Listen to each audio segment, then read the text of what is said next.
Bonjour, chers frères et sœurs en Christ. Alors voilà, je vous propose de passer en revue quelques versets qui indiquent ce que Dieu dit au sujet du salut du monde, en espérant que cela vous mette du baume au cœur et que vous puissiez comprendre ce que signifie réellement la bonne nouvelle, car oui, c'est une bonne nouvelle. Alors, 1 Timothée 4:10. Alors, 1 signifie première épître, première lettre à Timothée, que vous retrouvez donc dans le Nouveau Testament. 4 pour chapitre 4 et 10 pour verset 10. Donc je vous le lis ce verset. Car si nous travaillons et sommes dans l'opprobre, c'est parce que nous espérons dans le Dieu vivant, qui est le sauveur de tous les hommes, spécialement des fidèles. Éphésiens 1:10. Qu'il, donc Yahweh, puisque c'est de lui dont il s'agit, qu'il s'est proposé en lui-même pour l'administration de la plénitude des temps. Savoir, donc quand c'est entre crochets, c'est un terme qui a été rajouté pour donner du sens au verset. Savoir, de réunir en un toutes choses dans le Christ, les choses qui sont dans les cieux et les choses qui sont sur la terre. Donc toutes choses seront réunies dans le Christ, y compris ceux qui sont soi-disant en enfer.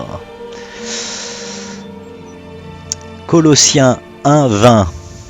Et par lui, donc ici on parle de Christ, a réconcilié toutes choses avec lui-même, ayant fait la paix par le sang de sa croix, par lui, Christ, soit les choses qui sont sur la terre, soit les choses qui sont dans les cieux.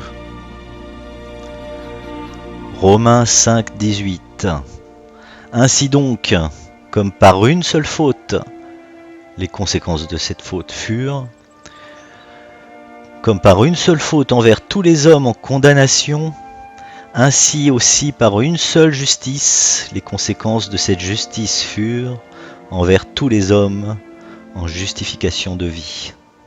Sachant que la première faute dont il s'agit, c'est celle d'Adam, et que celle qui nous fait justice, c'est celle du sacrifice de notre Seigneur Jésus-Christ sur la croix.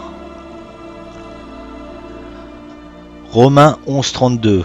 Car Dieu a renfermé tous, juifs et nations, dans la désobéissance, afin de faire miséricorde à tous.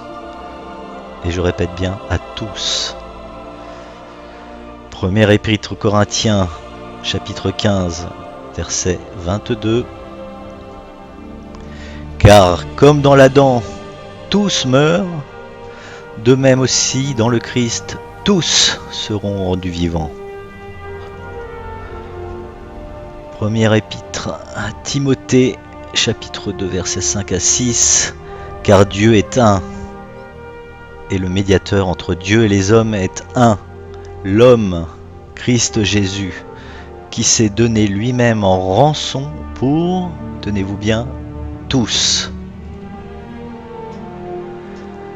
Et si Dieu a décidé qu'il en soit ainsi à travers le sacrifice de Christ, je ne vois pas qui pourrait aller à l'encontre de cela.